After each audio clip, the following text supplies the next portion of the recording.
Hey everyone, Mr. Sugg coming at you with a quick lesson about while loops. So let's get started. So today what I want to do is I want to show you how do we work on looping through something.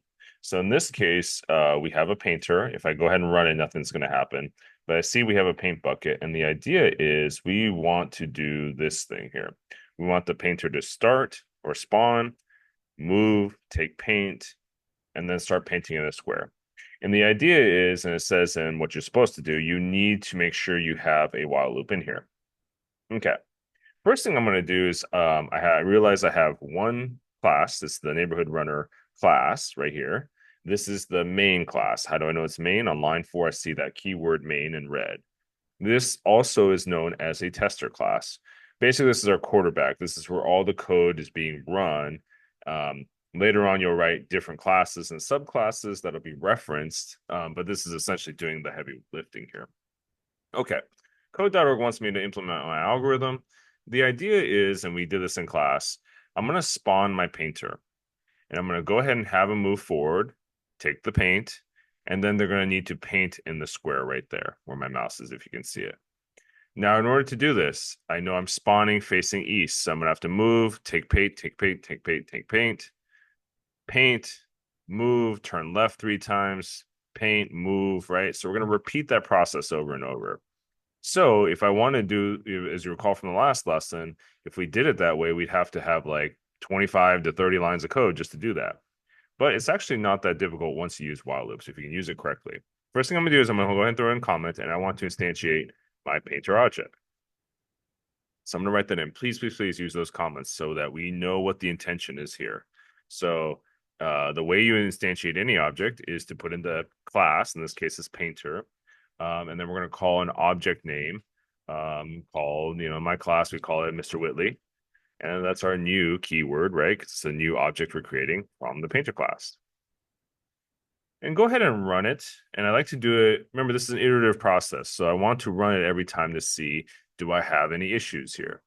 Already we have a problem. Reach the end while parsing.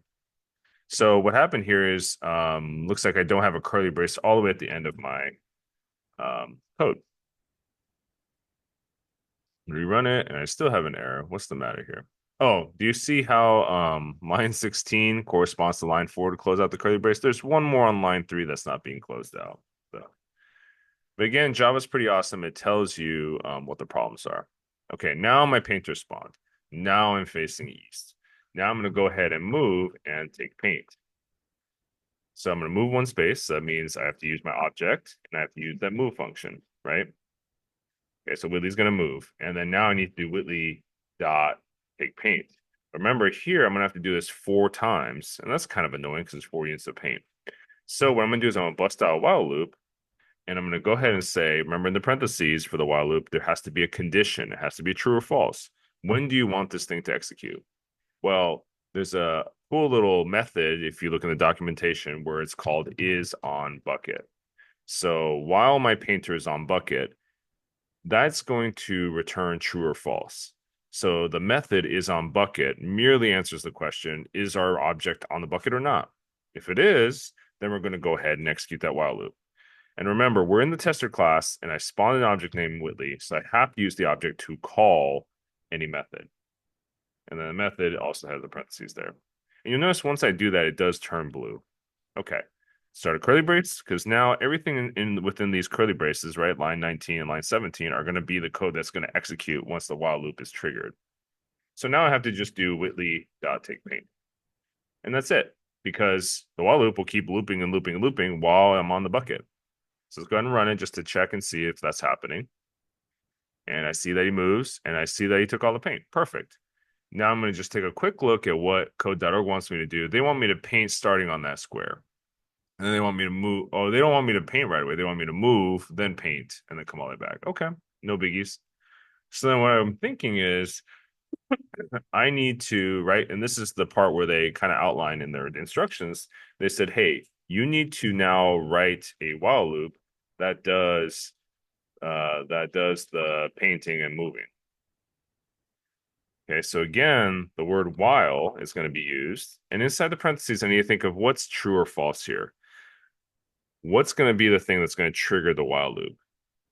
It has to be true or false. Well, if you look at the documentation, there's another method called has paint. Okay. What that method does is says, hey, while your object has paint, it'll do whatever it wants you to do.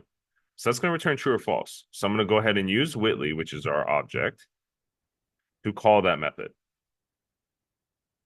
Do the curly brace. I'm going to start it. So everything on line 23 and whatever I decide to put in here is all going to be included in that while loop. So then, while I have paint, I need to move one space forward with my object. Okay. And then after that, I need to make sure that it turns, well, let's go ahead and paint, right? And we have to use the color white, it looks like. And I'm just kind of looking at what's in my goal here. And I'll notice that the guy, every time he paints, is going to do his little turn right thing. Right now, I don't have a method called turn right, so I have to do turn left. And this is where it gets annoying. We're just going to go ahead and bust that out 3 times. You might be asking Souther, do you want to use a while loop here since I did it 3 times? And the answer is no, because there's no condition I can think of where I can try and make this execute. I did some coding here within the while loop. I need to know, does this thing work or not? So I'm going to go ahead and run it and see what happens. So there we go. We take the paint, we move, we paint, we turn, we move, we paint, we turn, we move, we paint, we turn, and we move and paint. Oh, perfect. So it actually worked out just fine on the first try.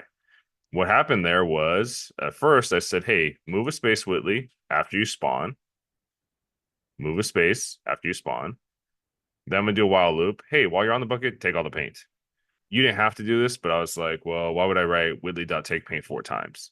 And what this does is by having a while loop, it takes all the thinking away from me. I don't have to realize like how many units of paint we got. It's just going to do it automatically. And the reason we have computers, the reason we have apps, things like that, is we want to automate things, right? So that I don't have to do all the thinking.